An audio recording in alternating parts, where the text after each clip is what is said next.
Hey, top of the morning to you. I'm Michael, or as the grandkids call me, Roo. Glad to have you here. Thanks. Let me get my switches turned around here. Good to see you this morning. Thanks for being on the show. Wow. Let me say hello to Chinawa. Thank you for jumping up. Lori Stanley Henderson or Stanley Meyer Handelman. Thanks for letting me just have fun with your name. I appreciate it. Not that you've said anything about it, but I think you did. I think you told me one day you sent me a note. Shanlin, Chris Whitaker, thank you. Happy Tuesday, or as Michelle says, Roosday. Irma, thank you for being on the show. Karen Bender, Donna Sell Barton, you're always in there. Tara Tardy, and the triple T's. It's T to the third power. That's what it would be. If you don't want to say TTT, you just say T cubed. That would be Terry Tardy Turquoise. Hey, I'm sending them a note, okay? Cheap Joe's, if you're watching the show this morning, welcome and thank you. Welcome to Roodoodles Live. And yeah, we're talking about art, making art every day. And that's in tradition of what Joe Miller himself does. Make something every day if you can. That'd be great. Randall Taylor Craven, thank you. Cecile Morick, thank you. Fern, thank you for being on the show. Marion, Donna, Beverly Schmidt from Greenville, South Carolina. Jan Campbell, Patricia Hazel, Bob from the Blissful Cornfields. I just want to keep on, man. I want to do this as 155 days. And now, Bob, since you started doing this, you caught on a little after the 100 days. You got to go at least 100 days of these words. And I hope you're keeping up with your words. Are you writing them down and marking them out? Because someday they are going to be a fun story for you to share with your grandkids when they say, hey, what are all these words for? And you're going to like, it's a funny thing I did years ago with this crazy guy online who challenged me to come up with all the adjectives of these beautiful cornfields we live in. These spectacular, stupendous, blissful is awesome, isn't it? Yeah, I love it. There is a melancholy when you walk through the stubble of a cornfield, and I've done that where it's been harvested. And they run the combines over it. Sound like I know what I'm talking about. I've seen it a little bit. Good morning. Hi from Minifroza. Woo! Not fun. Annette, thank you for your note yesterday. Annette sent me a note, and I'm going to tell you about it. It's in the show this morning. let's see here if I've got, I think I've got to change something here on my computer. Can you just hold on 1 second till I get rid of this off scene and make sure my mail is turned off today. I'm so sorry. Got in here, boom, quit mail. There it is right there. Maybe it's, all right, yeah, I quit. Okay, good. Thank you very much. It was blocking my view. 17-degree day in Minnesota. That's terrible. Virginia, Michelle, good morning to you. Pauline and Laurie and Jackie and Petra. Hello. Is it Gunther? That's a great name. Tamberly, good morning. Tamberly, I think you got your board solved. Yes, happy Roo 2. Joy, Carol Hodges, Pat Brooks, Roo World Gang. Pat Brooks is the queen of emojis. And y'all haven't noticed that by now, right? I love it so much. Chinoa, again, you popped in there. You're saying hi to someone else. Hey, Mom. Sherry, thank you. Margaret Meisinger. Margaret got her cups. I'm glad. Thank you, Margaret. Drinking out of a Roo cup this morning, I would suppose.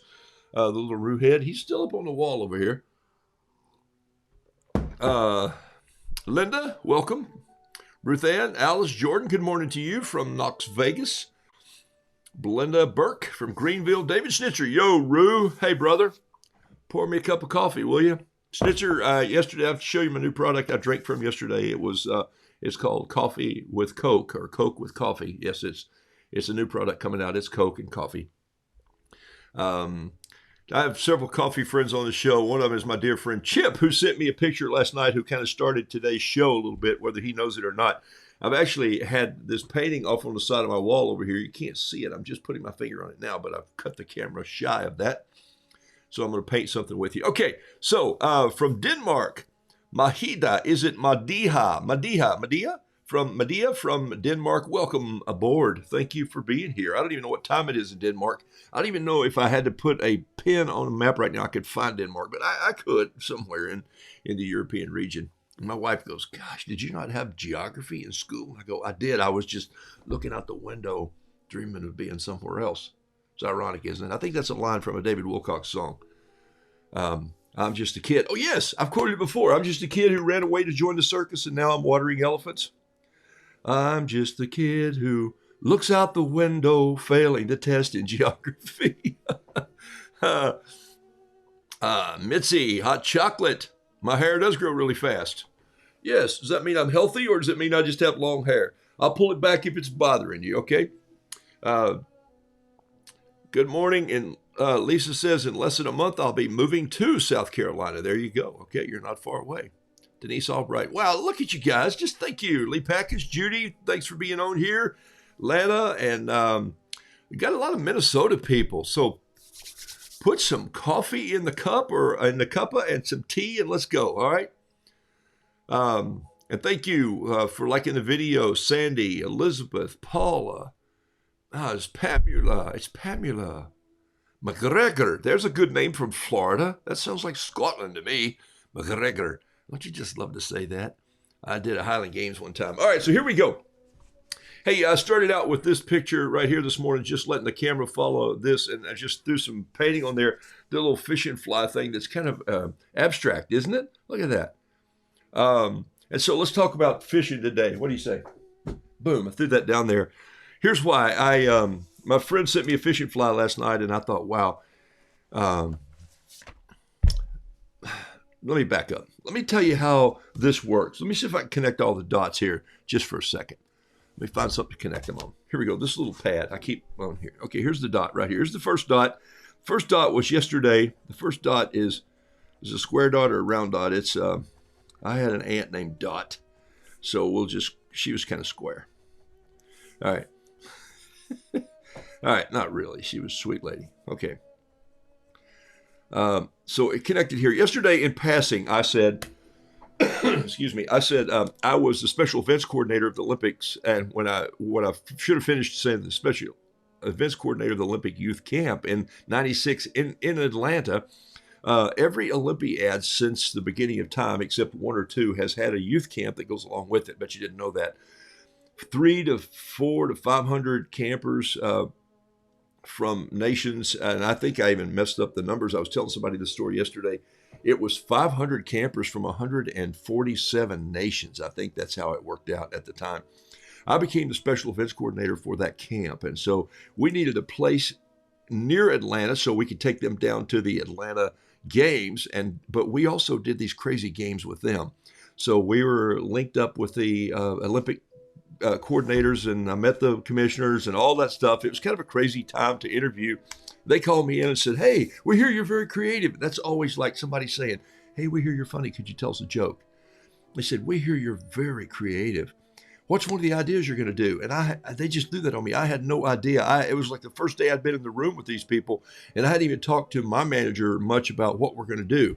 Hadn't even blown up the ideas yet or thrown anything out at all. And so I said, I'm just going to get an old school bus, and I'm going to cut the top off, and I'm going to make the world's largest convertible. I'm going to put sound in it and confetti cannons and bubbles, and I'm just going to drive it through town in Rome, Georgia, and then down to Atlanta. And we're just going to have a party. This is the Olympic Committee. International, all over the place. They just looked at me like, what the heck is he talking about? This guy from Vulcan Quarry in Rome, Georgia, hits the table like that, and he goes, "I got it. Man, that is funny."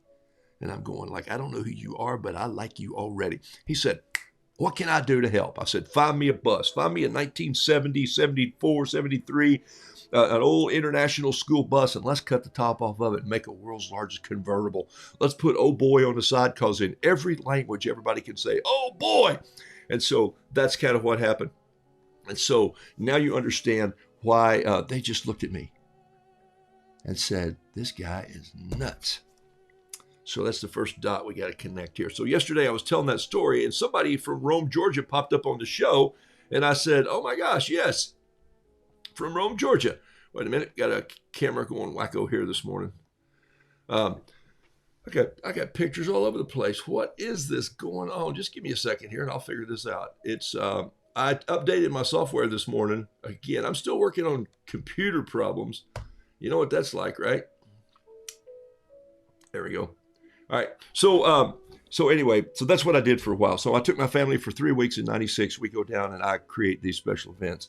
So that was the first one. So I said it was the dot that connected us in. And so to work with the guy that I worked with, I wound up writing a book. And David Snitzer's on the show this morning, and he would know that book pretty well because he used it for a few years in his camp. It was called Taking the World with a Grain of Salt. And it wasn't really a book. As I pulled one out, I had to go find it. It wasn't even in my office. It turned out to be a manual like this. It's called Taking the World with a Grain of Salt. There it is right there. It's 12 by 12. It's volume 1, created and written by me, Advanced Leadership Academy. And so this is it. This is the book that I wound up writing, and it's all this workbook, and it's all this stuff. And so all of these stories have become a part of my life because these stories were my life. And so people go, "You mean you've actually had your stories written down?" And people say, "I can't believe your resume." Well, I actually put my resume in the back of this book, and I wanted to show it to you. It's in 5-point font. There it is. So I could get all the things on one page. And I did it just for fun. And I've actually sent this out a couple of times. So people say, "Could you send us your resume?" So I send this, and they go, "This guy is a Looney Tune. We need to either hire him, interview him, or send him away." But there it is right there. It's all done in small type. Just about everything I ever did, everything I kept hid, everything I did as a kid, I wrote it down in this book. And so when people say, "Hey, do you encourage people?" I say I try, because encouragement has been a part of my life for a long time. And so there's a story in there that I should probably share you this morning if I have time, and I'll just leave it like that. So that led me to write a principle in here that's called the first. And I don't see it right now. I'd have to look into, I don't even know where it is in my book here, but it's first. And so that's where we're going to go this morning. All right. So there's my story. I'm sticking to it today. We're going to talk about first. Here's the first. You should be the first person, as a parent, as a dad, you should be the first person to teach your son to open a pocket knife, maybe your daughter to open a pocket knife. You should be the first person to teach your child to tie a hook on a line. You should be the first person that fishes with your child. You should be the first person that tells them a crazy, silly, funny, repeat anywhere joke. You should be the first person that teaches them how to roast a marshmallow pristinely to make the perfect s'more, if you like s'mores. If you don't, just eat the marshmallow. You should teach them how to gather an egg or walk out on the farm and watch where to step. There's first that you should do. As a grandparent, you should do the first. You should be the first one who says, all my grandkids, when they turn 8 years old, get a Swiss Army knife with their name on it. That comes from me. But I say very clearly, here is your knife. Turn to your parent. They need to tell you how to open it, close it. I can talk about using it later, but that's their job first. They need to talk about how to open the knife and how to be careful not to catch this thumb under the blade, and how to maybe take your hand like this and close the knife closed, okay? Not down like this with your fingers wrapped around the handle because it has a spring in it, but like this, if you can see this in the camera, down like this. So those are the first that you need to do. So all those things come in. You ought to be the first person that teaches someone how to draw something, or how to be loose in their painting, or how to color, or how to tell a story, or how to play a musical instrument. Those, especially with your kids. Okay, do you understand where that's going? So when I say those things, that comes easy for me. So first is fish and fly. Now you know there's the other dot right there. So first goes to fly, goes to fish and rod on the shelf, which goes to fly fishing, which goes to just fishing, which goes to story. So you got to follow the line. And that's why I started this morning with the line on the paper. I just had to play that beautiful cello music in G from Bach, who is it's Symphony Number 1. You all know by Yo-Yo Ma because he made it so famous. Because we weren't around when Bach played it, but Bach played it first. He wrote it. So the first. All right. So long, kind of twisted story, wasn't it? But I thank you for hanging on there. So what I thought I'd do is just do another fishing fly for you this morning, and then we go on a little story here. So I'm going to paint a fishing fly right here on this.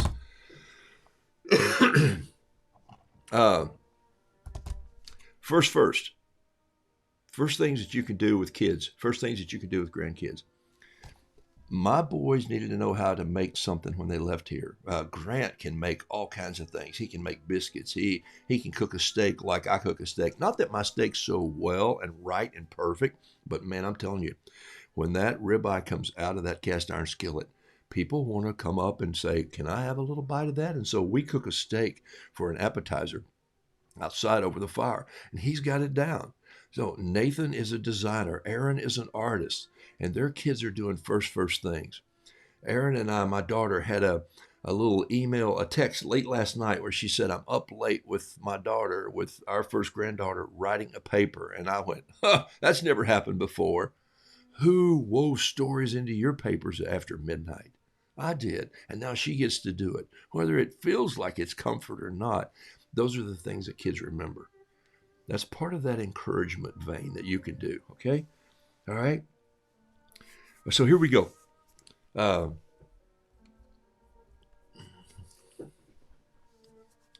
A fishing fly is just a fishing fly. And so not a fly as you would see like crappie fly. This is a fly that's going to have an eyelet here. This is going to be an oversized one. This is going to be one that someone would probably care for on their fly tying cabinet or near the wall where they have their fishing rod hung. And so see, I just drew the hook. There it is first. And then I'm just going to pencil in how you might see this coming together. This is the wrap that you tie on there. These are the different feathers and the different twines and the different materials. Is it going to be a woolly worm? Is it going to be whatever? And then we're going to probably put some long spires out coming down this way. And I'm just going to do this to show you in pencil, but I'm going to leave this pencil in here. Okay? So I'm just doing this like this. And I'm going to come back right now and I'm going to hit it with a little bit of a pen right here. And this is a stylus pen. You know how I know that, right? Because it says stylus right there on it. This pen was sent to me by Ted Nelson out of off the coast of Bainbridge Island, off the coast of Washington. He's an architect who draws with these pens because all the architects I knew used to use flare pens. He's discovered this one, and he sent me a dozen of them, and it has just been a fabulous pen. It's called a stylus. I don't think you can find them in shops. You have to buy them on Amazon. There's no other marking other than stylus. Carol Hodges said, I wish I knew you when my kids were small. Hey, never give up. You have time to encourage people now. I'm going to tell you a story about that. Let me make a note on that, okay? Marge 104. Okay, that's going to be my note to remind me to tell you a story. You know what notes are for, right? Not to remember it later, it's to remember it now. Okay, so here we go. My son told me that. It's a field notes comment. My son, Nathan, the well-adjusted middle child. All right, so here goes the hook. The hook, so to speak. Look out, it's the hook. Feel like an old vaudeville act, right? Today I shot an elephant in my pajamas. Anybody know where that comment comes from? You don't win anything, but you might know. Today I shot an elephant in my pajamas. I have a photogenic memory, not a photographic memory. All right. I asked that question. Anybody want to try it there? Would love to see the picture of the bus, Miss Carla said. Okay, Miss Carla, here it is. Ah! Here, Miss Carla, I left the top. There's an old boy right there on it. See it, old boy? And there's an MG parked beside it. We cut all this out, lined it, painted it red, white, and blue. It's a 1973 International. My wife would get on with all these bubbles. We had a little sandwich box that she carried, like the old stewardess on airplanes, the flight attendants then. They called them stewardess back in these days. And we would fill this up and we'd run it around the campus. It was 23,000 acres at Berry College. And we kept this here so we ran it through the sprinklers. The driver could stay dry and all the controls, but everybody else was in the open sun. We left the back door just to have this heading. Had air cannons back here that we launched during the parades, during the Olympics. So there's the bus. See, I had to keep a picture of it. Crazy, huh? Charlie Chaplin, Dr. Seuss. No, that's not who said. Why would Lou Ann Becker's got the joke. She's coming with it. This morning I shot an elephant in my pajamas. And here's the following lineup. How you got in my pajamas? I'll never know. Who said that?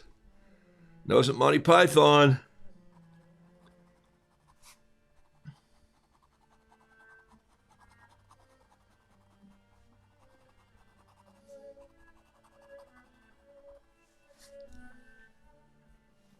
It was Groucho Marx. See if anybody gets it. How you got my pajamas? I'll never know. The tusk. Oh, Mike Pratt's got it. He says the tusk might have been too tight, but not in Alabama because the Tuscaloosa. Good job, Pratt. It was Groucho Marx. Oh, my gosh. Those guys, you talking about being politically incorrect, which would help our country today if we'd just lighten up a little bit and encourage people instead of looking for somebody to offend you. Wouldn't that be an amazing thing? Did I make a political statement right then? I think maybe I did, but it's okay. All right, here we go. Hey, I've sketched this little fly with a little hook and then just some lines. You can see all the skeleton of it. I did that on purpose. That's not how you need to draw yours if you want to draw one. But watch what I'm going to do. I'm going to take this pen and I'm just going to spray a little water on there. Soften it up just a little bit. Then I'm probably going to take this bamboo brush and go in here and just build this blue in the middle. This is my pen. I haven't added any watercolor paint. This is only the pen. You see what's happening? I'm building this in here. And I like you seeing that hook through the middle. It's like when you wind thread on there or a fine fabric. All right. I also love the fact that I can take this brush or maybe a smaller brush. And I'm going to reach in here in my... let's see, do I have some new brushes here on the deck? I just got them from Cheap Joe's. Man, they are fantastic, and now I can't find them. Where are they? Here's one right here. Here's a small one. And there's a small number 3. Right here's one. Little number 3 right there. A 2 would have worked great. This number 3 will work fine. Let's get a little number 3 American Journey brush. These are interlocked nylon. They're not super expensive brushes, but they work great for what I do and what you might be doing if you're learning watercolor, okay? At some point in time, break out of the cheap brushes that they come in those little packs at like Hobby Lobby and Michael's, and you get 15 for $2. No, they're not going to help you because the ends of them are going to fall apart. They're not interlocked, or they're not woven. They're going to lose their shape, and they're not going to help you do a little detail when you need it. So go with a little more. Go with your lower end brushes if you're getting 2s or 3s or 5s or 8s. 8's a big brush, but go with a brush that the nylon works really well, or the hair. If you want to spend the money, you can get hair brushes, but I'm telling you, this is a 3 and a 4 American Journey. They work really, really well for what you will probably need to do in this setting, okay? Now, I'm going to pull a bigger brush because I just want to be loose, and I want to pull some color in there. And I'm thinking I want a little bit of orange up here on the head of this, just like this. And I'm literally just letting this this brush be my be the feathers for me. Now watch what's happened. I'm going to come back in with this in a minute and put some lines in it. And let's see. I want a little bit of black in there, and I'm going to go in with my number 3 brush. Yes.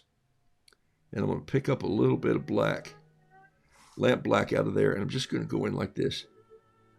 Now look, I'm doing this really quickly, so I understand when you're going to do this, you're going to take 30, 45 minutes, or maybe even an hour to do this. And I probably would too if I hadn't done a bunch of these, or if I were doing it. But sometimes the looseness works better. I'll go back and go, wow, the one I painted in 15 minutes works out better than any I thought. And so there you get a little, you see that? I still got a little bit of that pen line in there, a little bit of dark shadowing on the bottom like here. So it looks like maybe the light's coming down from the top, okay? So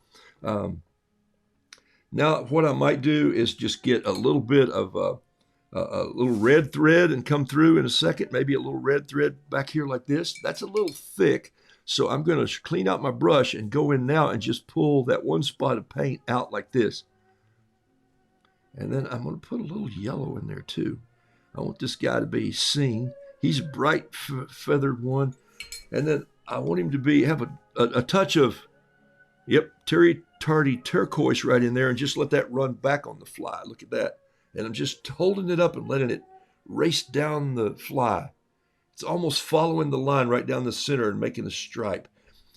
Color takes the path of least resistance only because it's following the water, and that's what water does. This is where you get your surprise. If you learn how to control the water, then you're going to become a good watercolor artist, because their color is going to explode into that pool, that puddle, that wave, that canal, that channel that you've built. All those adjectives will come to life in there, okay? Now, what I might do here is I might come in, and if you really want to get fancy, let's see. I could do this with, I'm just going to do it with a pencil. I'm going to come in and I'm going to grab a little bit of red paint in this brush, and I'm just going to put it right there like that. And then I'm going to come in and I'm just going to use a damp pencil. Just stuck my pencil down in the water, and I'm just going to use my pencil to drag that paint out a little bit. So I'm painting with my pencil.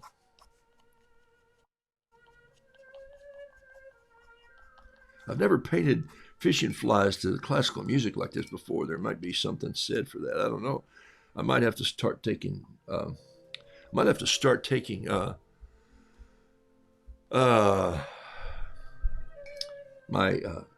music to the creek, playing something that would catch a fish. I don't know what that would be. Let's see if we can find something that would catch a fish.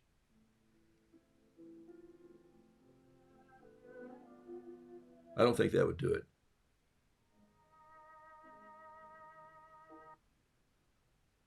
This is Russian. It might do it. Tchaikovsky. There we go. All right, maybe just a little bit of this yellow here, a little deeper. These paint over here could be just a little bit more moist this morning, so I'll drip a little extra water in there, and then I'm going to just pull some of this up.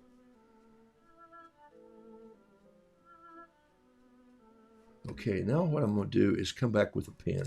Just a pen. I'm going to put a little bit of black detail in here. Look at this. While this paint is wet, I'm going to do some feather marks in here. Just touch it like this.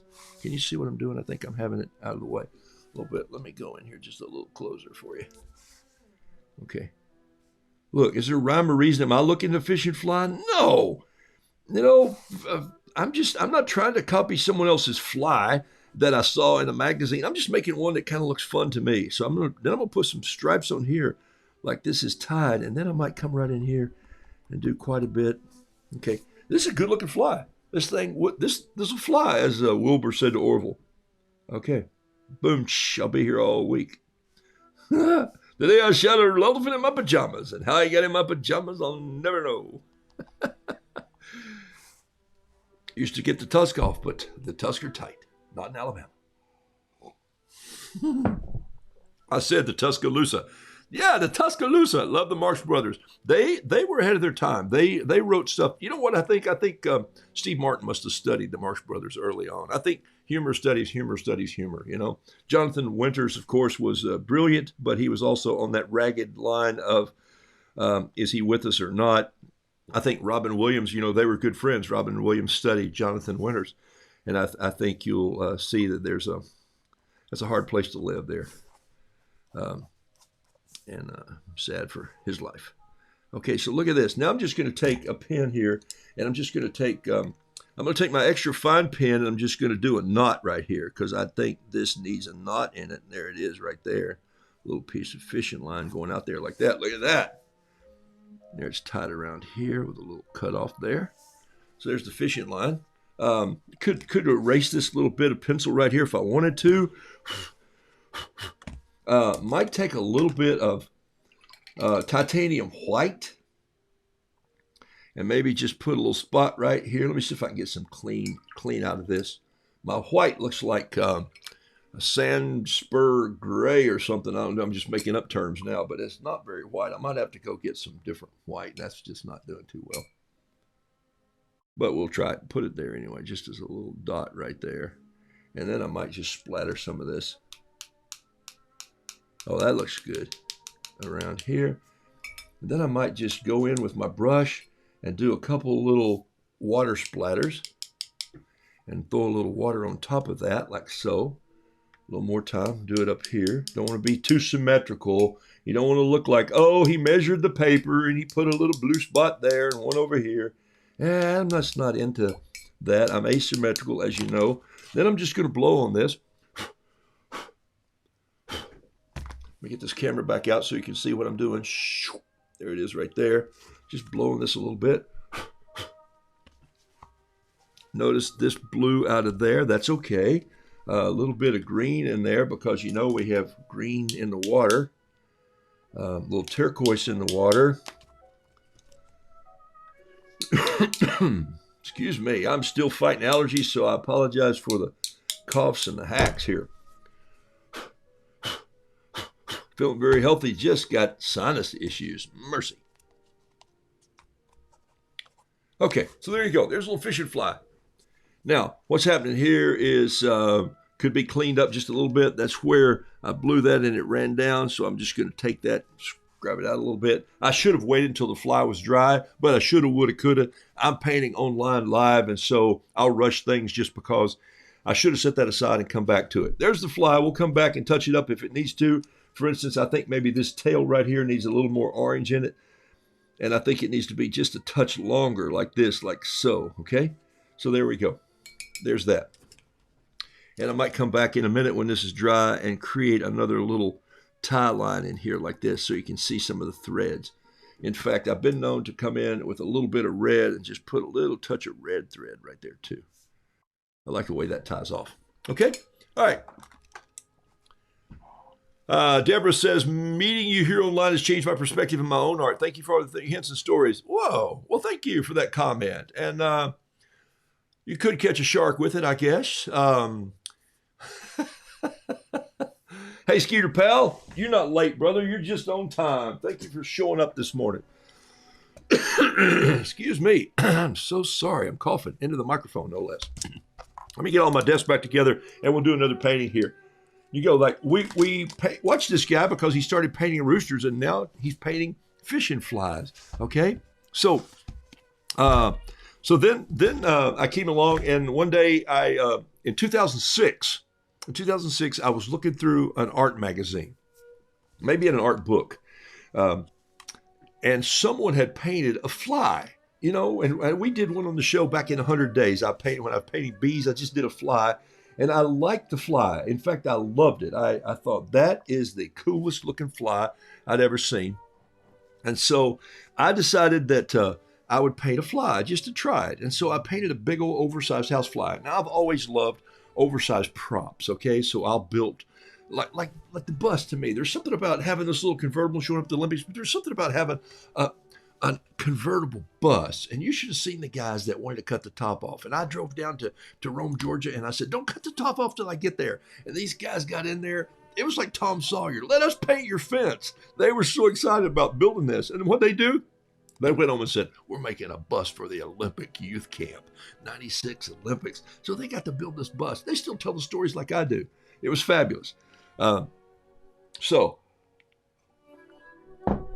that created a great relationship between me and a man by the name of Ken O'Kelly. And Ken and I became friends, and that's where the book came out of. He said, hey, write me a leadership book. And I said, man, I would love to. What do you want it to be about? And he goes, knucklehead leadership. I went, oh, yeah, okay, I can do that. And so so that's where that all came in.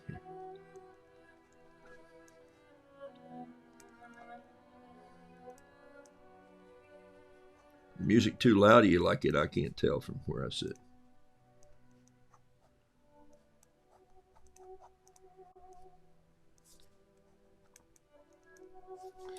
All right, can you zoom in a bit? I probably can. I'm the cameraman. I'm also the producer, the director. So Ricky, thanks for being on the show. I just zoomed in a bit. And I'm just doing a little scribble here with a Pentel Intergel pen. It's an 05. Those of you who subscribe to Flowdesk, and I'll put the link up again today, I'll send out stuff like this. What I paint with, what I draw with, right? Withhold nothing. Anything that I discover here, I'm happy to tell you what it is. You know, make art. Encourage other people to make art. Come on. Have an art party when this crazy COVID thing is over. You know what I really want to do? Carol and I really do want to just get an RV and just kind of traipse around for a while and just cook good food and paint, and I'll do the show, and maybe we'll just meet up on the road somewhere. That would be fun. So I'll keep you posted on that. It's a goal. It's a dream. It's a highway dream. I started to say pipeline, but I don't want to ride in a pipeline.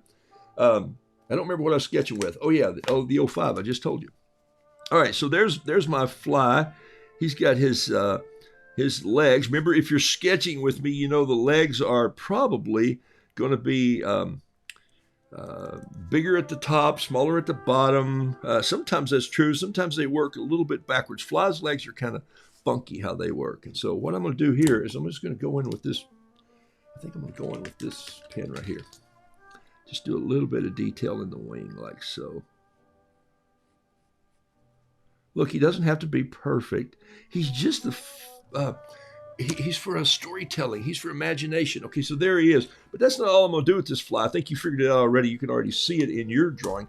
I'm going to draw this fly with a fly rod. So I'm going to draw the reel of the rod right here. Here's why. Because when I did this in 2006, I don't keep many pieces of art. It's the piece of art that I put up on the wall last night, or excuse me, up on my Facebook page. And I was coming in here to post and say I would be painting today. And I put up this piece of art. I'll show it to you in a minute. It's one of the only two pieces of art I have on my office. It's the only two pieces of art, my personal art I have on the wall.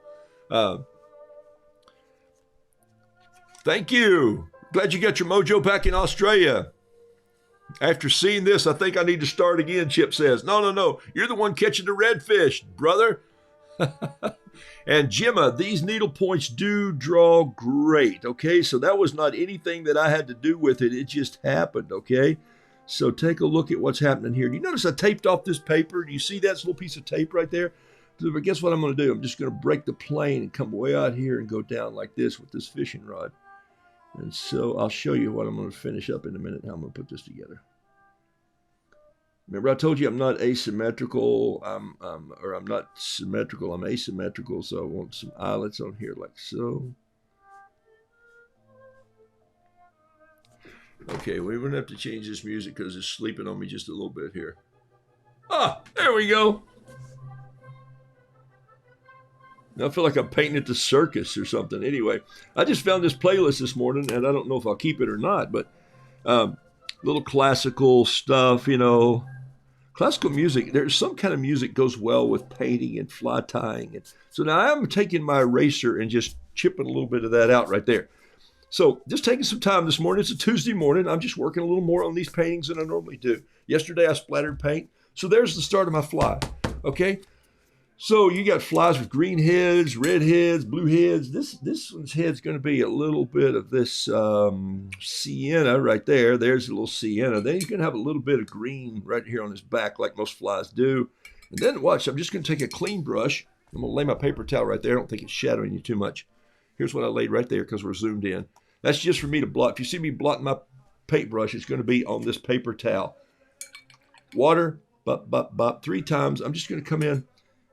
Maybe tap it a little bit. I'm going to come in and grab some. Oh, now we got some opera going on. Oh, this is perfect. This is perfect fly time music. So one day I was just looking at this guy's painting and I thought I should try to paint a fly like that. That looks pretty cool. And then I painted the fly and I went, wait, I just painted a fishing fly. What if the fly was fishing? Do you see my storyline now that I started on this morning? What if I connected this dot to the first of teaching someone to fish, and then I went to the fishing fly, and then I went to the fly, and then I went to the fishing fly, and then I went to fly fishing. See, there it is, fly fishing there. And so there's Marge. I hadn't forgotten her either, so I put her over here. So that's how this connects in the mind of a storyteller. You want to know how you're creative? Then here's how you be creative. You say things like this. You go, if you follow the storyline, you get into first, you get into a friend who had a fly, as you get into the fly, then you get into fish, then you get into the fisherman, and then you get into the fright of the worm who's baiting for the fish, and then there's got to be a story of the conversation of the fish and the worm having a conversation. And you're thinking, this guy's on something. And I'm telling you, that's what happens in my mind when I'm painting. And what's going on is that I'm thinking, I got to make this a story. And I got to make this a story that my friends would appreciate and that children, I paint on about a 4th grade level, both metaphysically, metaphorically, and physically, but also in storytelling. Here's what I found when I was writing and producing children's ministry stuff. If I tell the story on a 4th grade level, the kids of all ages go, I got that. The kids who are older in the room go, I know what he's saying. The kids who are younger go, oh, I understand. The parents go, oh, that's what that means. And now I can connect it. So that's why if I come at this from a highbrow place of fine art, and I'm not a fine artist, then I throw everybody a curveball by saying, what? You don't understand the rule of thirds here? You've broken it. You have messed up the eye flow in this painting. And I'm going like, all I'm doing is making a little whimsical painting to slide across the table to some children and say, you know what fly fishing is? This is fly fishing. See? The fly, and they go, oh! Be creative, I say. Okay? Do you see the difference? All right? It's just a style thing, people. It's not wrong or right. But what our country wants to do and what artist teachers want to do and what school teachers want to do sometimes is put everything in the wrong bag at the wrong time and tell you there's only one way to do it. Harry Chapin, flowers are red, young man, green leaves are green. There's no other way that they should ever be seen. But the little boy said, there's so many colors in the rainbow, so many colors in the morning sun, so many colors in the flower, and I see every one. But she made him stand in the corner for painting his flowers all different colors.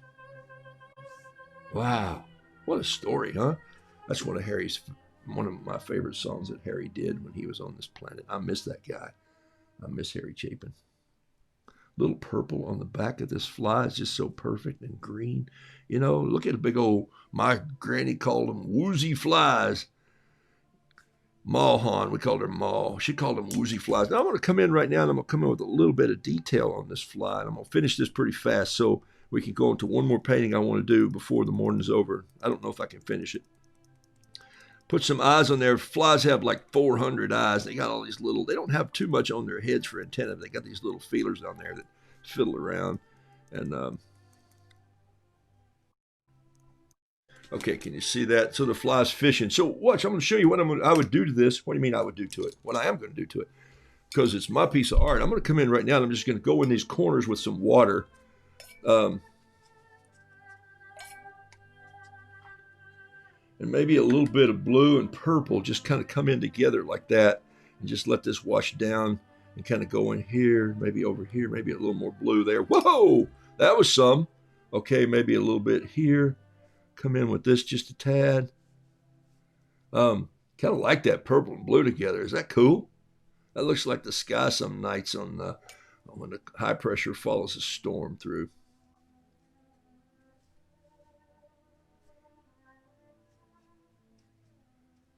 Notice I'm pushing my brush in a weird angle there. I'm not trying to just paint that in. I'm just trying to make that look like it's a little bit, got some hard lines in it. There's a reason for that. When you see this dry, I think you'll understand what I was doing. I'm trying to not just make it look like, here's what I'm trying to make the background not to look like. I'm trying to make it not look like someone just took a roller on a pan and rolled it on the wall. You want your walls to look like that, because this would be weird if you walked into someone's house and said, hey, who painted your wall? And they go, Roo. We brought him over and we thought he was a good painter. We asked him to paint our bathroom and it looks like this. It's different when you're rolling. What I'm trying to do with the brush is I'm trying to give it some depth and light and dark and holidays, okay? Holidays are those little spaces in there that let that white, beautiful paper zing through. Look, I'm going to pick up a little bit of blue and just drop it in this leaf so the sun, or leaf, I've been painting leaves too long, comes in like that.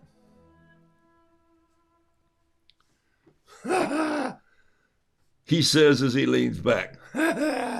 Okay, so, all right, this is a fun painting, huh? Here we go. Let's see if I can come out just a little bit right there. All right, so here we go. Now I'm going to pull this tape off just like this. Watch. And now I've given myself with this tape on here a hard edge. There it goes there. Here goes a little piece here. A little piece here. And a little piece off this side right here. Oh, look at that. That's fantastic.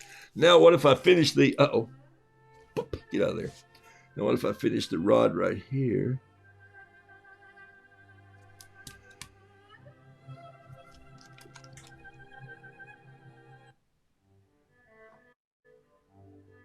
Now we're hearing Bach again. About every 6 songs, somebody decides to play the song that everybody loves to hear. And so this is a repeat version. It's not, it's a new version of this song. This is not by a different artist. Okay, I think I want to add a little more of this sienna right in here on this to make that a little darker down here at the bottom. And maybe a spot of this brown coming under, and maybe just a touch more black up and under here like this. I could also come in with a fountain pen, and here's where you get kind of tricky sometimes if you want to do a little detail. Tina says neato. I think that's a word. Come in here and just grab a little of this black and let this fly sort of have some little spinies on his back end here. All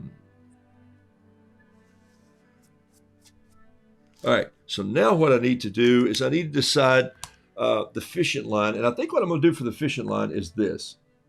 I think I'm going to go after a watercolor pencil. Let's see. So if I think I have one here. Or maybe even, maybe I can just do a light flare pen. There's one right here. Yeah, look at this. This might work. Let me give it a sample here. Oh, that's perfect. Okay, this is a straw-colored flare tip pen. This pen is probably, honestly, from the 70s. It still works. This is the old barrel, the very thin pen. All right. So, yeah, and what I did, by the way, here's a lesson. Here's a lesson. Those of you who haven't seen me do this in a while, there's a roll of tape. Here's what happens. If you put, this is artist tape, and you know how I know that, right? It says artist tape right in the, that's how I know that. And I also paid more money for it because they said, "Oh, do you need the masking tape? It's $3. The artist tape, $9.50." I like artist tape because it's a good white color that gets lost in the paper. It doesn't affect the colors. But here's what I do before I put my tape on a piece of painting. I lay it on my shirt like this. See that? And I pull it up and I lay it down again. I pull it up and I do it about 3 times right there. And that gets a little bit of lint from my shirt on the tape so that when I put the tape down on the paper and it stays for a while and I paint over it, I can peel it up without it taking the cotton from the paper so it doesn't rip the paper. If I take sometimes a piece of masking tape and put it on the paper and it stays too long, it just depends on the tape. And I know some of you have had good success with that. I'm just saying, be careful what you do, okay? So here we go. So I'm thinking I've got my yellow line because I actually have yellow line on my fly rod. And so I've got that over there. And then I'm going to come in with my ultrafine brush. And I'm just going to go right here on the end of this.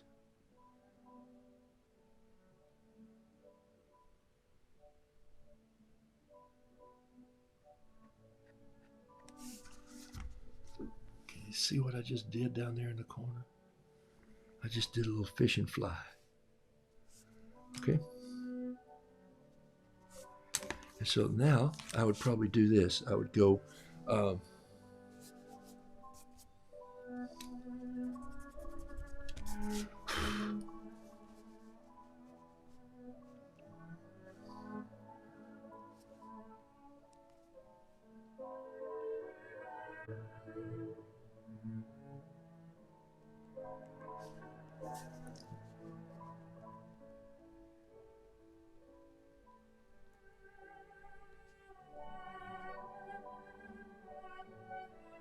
oh, I love this song. All right. You know what? I'm not sure this needs a title because it's fly fishing. And I think it'd be fun if people walked up and went, "The heck is that?" It's fly fishing. I think there's something anticlimactic when you say fly fishing. And you go, really? It's like pen. Yeah, I see it's a pen. Okay, so there you go. Now I might put a little bit of markings on the fly rod here. There's something about zany artwork, isn't there? And classical music that's playing that makes you laugh.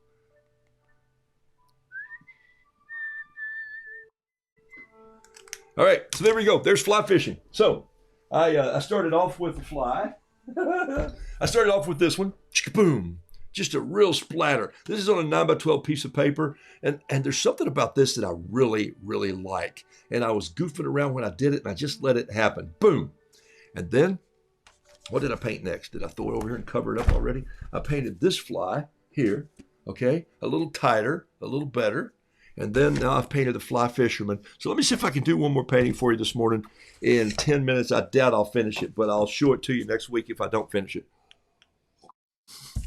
I did the fly fishing. I talked about fishing. I talked about encouraging people.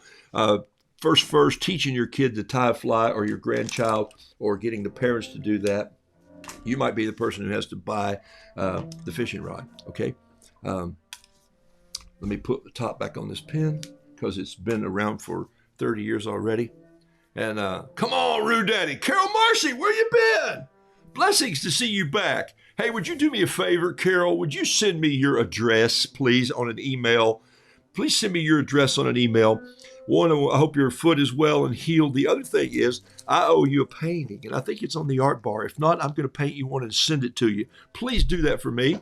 Thank you very much. I felt bad that I found that about 2 weeks ago, uncovering a week ago, finding the wood on my art bar, and I went, oh my gosh, this was supposed to go to Carol, and I've had an email crash and all those things, and so send me at roodoodles@gmail.com. Carol, would you send me that, please? Thank you. I saw the smiley face come up. Send me that, and I'll get you your painting that I promised way back when. I hate to be a man, not of my word, but of my word.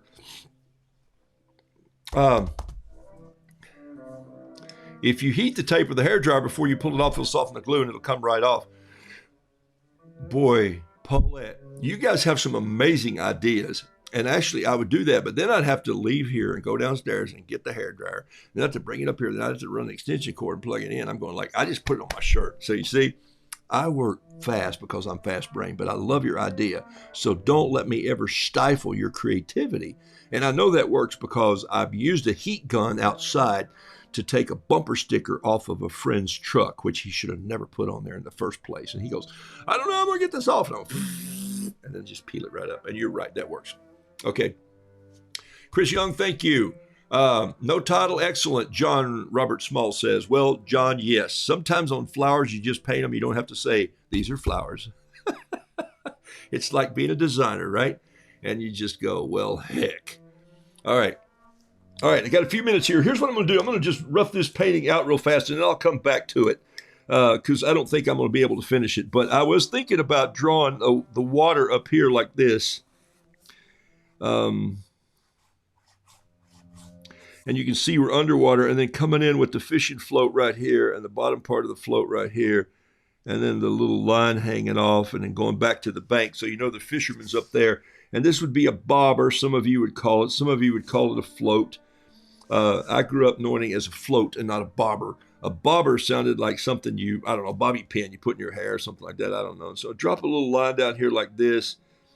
And then I'm thinking that I would probably just let it come down, but I would also just maybe put a little hook on here like this. And then here, I think I wanted to put a little worm who was on the hook, so to speak, but just sort of hanging there. And I think this worm has on a tutu.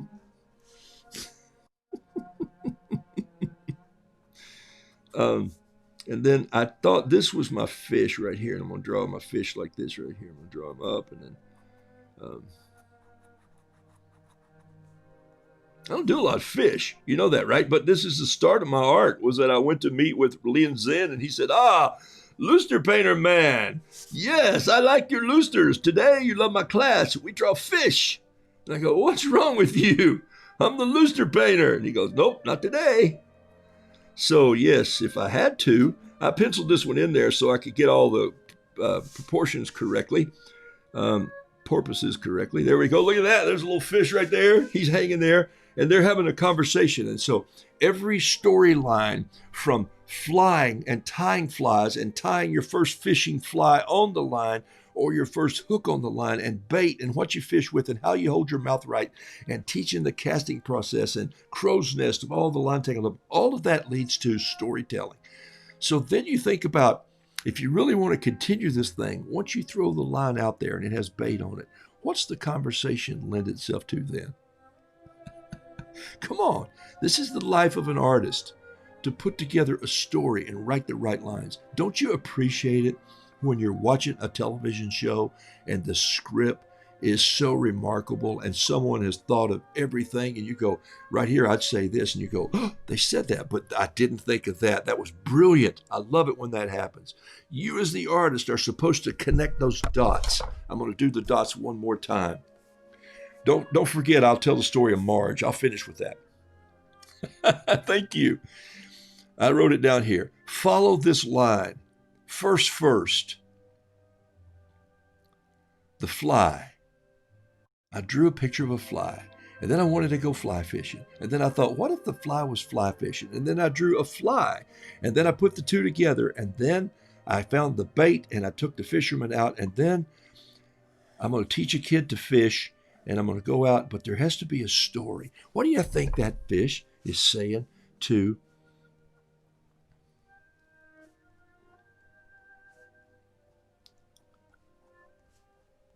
the bait?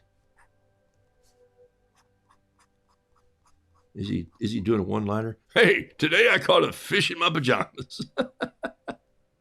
You could do that. That would work. I caught a fish in my pajamas. How I got in my pajamas? I'll never know.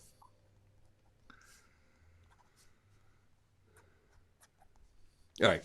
This I don't have time to finish this painting, but I think you see where this is going to go. I'm gonna blue this out. This is on mixed media paper, by the way. Almost slicker than hot press paper. It's mixed media paper. It's 184. I paint on this a lot in the Roo show, when the Roo classes. I use this as a different twist to get a loose piece of art, because this is so slick.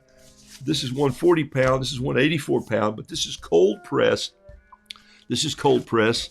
This is fluid 100 paper or fluid paper, cold press finish. It grabs the pigment. This one lets the pigment slide. So what I'm going to do here is probably come in, and I'm going to probably do something that you don't see me do very often. I'm probably going to come in and I'm going to do the water first. And I'm going to come in and I'm just going to let some of that fall in here like this. I'll take one more minute to do this, and I'll finish the story of Marge here this morning that I started with you, that I want you to hear about encouragement. I just flipped in the book and saw it this morning when I picked up my book. I remember writing this story in 2000. So 20 years ago, I wrote this story about Marge, who's a real person, and we had a real meeting, and we had a discussion of the minds. And, well, her mind and my half a mind back then. You know that old story. If I had half a mind, I'd tell you something. And she goes, yeah, if you had half a mind, I might listen. All right. So anyway, so I'm turning this sideways to see the glare on this so I can see. Yes, and they make, Beverly, they make those pens in threes also. They do make the inner gel in a 3, so you can find that. It is out there. You can order them on Amazon, by the way. All right, so what I'm going to do is I'm just going to take a little bit of blue and black and green, and I'm just going to create this dark underwater place here for all this to go, and I'm just going to let it just kind of run down and just let it sweep in. And I'm going to quit in 1 minute and tell a story, okay? And I'll come back to this painting. I don't know if I'll finish it, or, I know I'll finish it. I don't know if I'll finish it today and let you see it. Maybe I'll just do a time lapse. That's what I'll do. I'll just do a time lapse of this being finished. That'd be kind of fun. And I'll go take some antihistamine, and I got some editing to do today, and I'm wrapping up right now. Okay, so I'm going to finish this with a time lapse, just so you can get a feel for it. So there's my fish sort of roughed out in this dark green water. Hey, if that's a little too dark, what I could do is always come in and just pick up a little bit of it like this, and then come back and sweep this across here. It's okay if there's a few splatters in there. Maybe put a little more blue in here like this, maybe some different kinds of blue. I'll play with this. You see how loose this paper is? This is paint is not sticking to it at all. It's just rolling around everywhere, which is kind of fun, actually. All right, so there we go. So there's part of our the landscape in on the fish. Maybe that's too dark. It should be darker under him instead of on top of him, so we'll switch that around. Put the dark down here. Okay. All right, so there we go. Boom. So Marge came to a lodge that we were doing for, let's see if I got a camera here somewhere. Boom. Is that it? So Marge comes to a lodge, and the year was 1983. Okay, so wow, how long ago was that? 37 years ago. Marge comes to this lodge, and I developed this resort lodge for senior citizens, and they came in.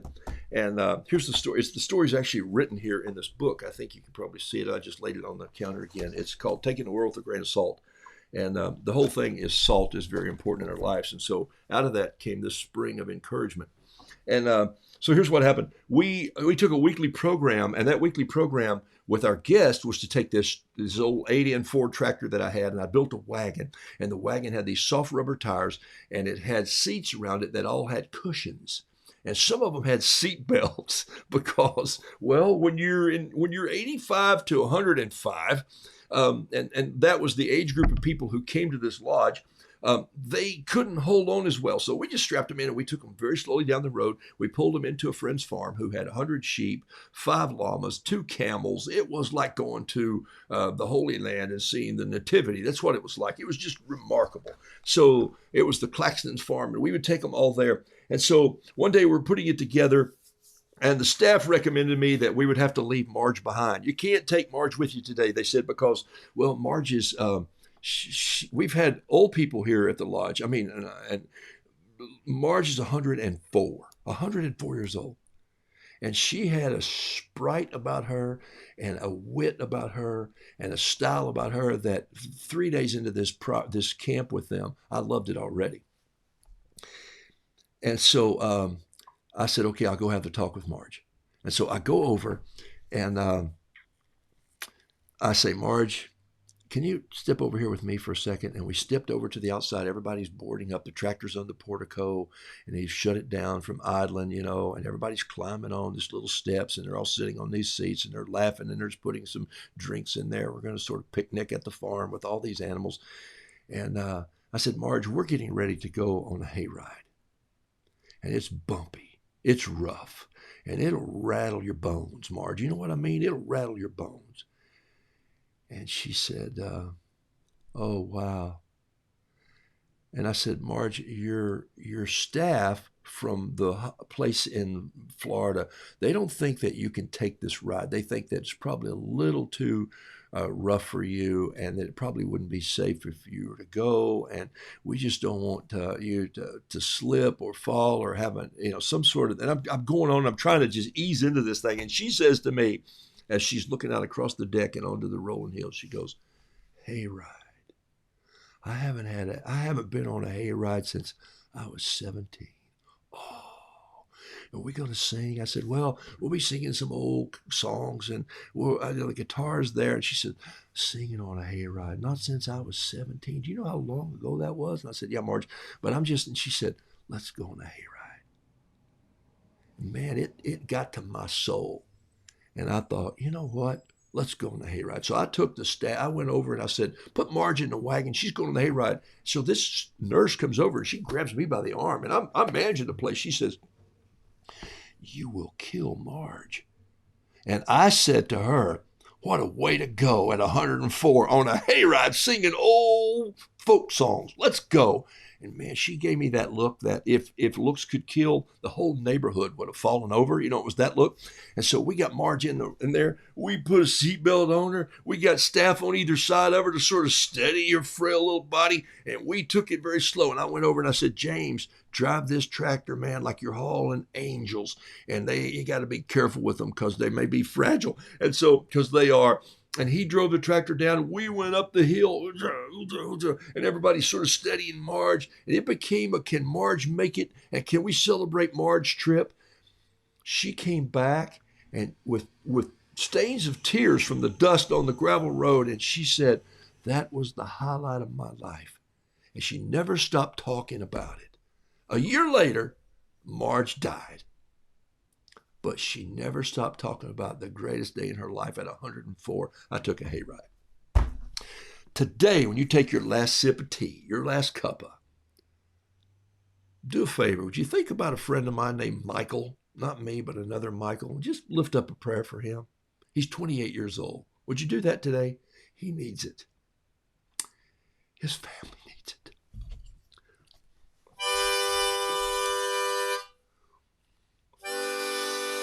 See you tomorrow in the class, folks.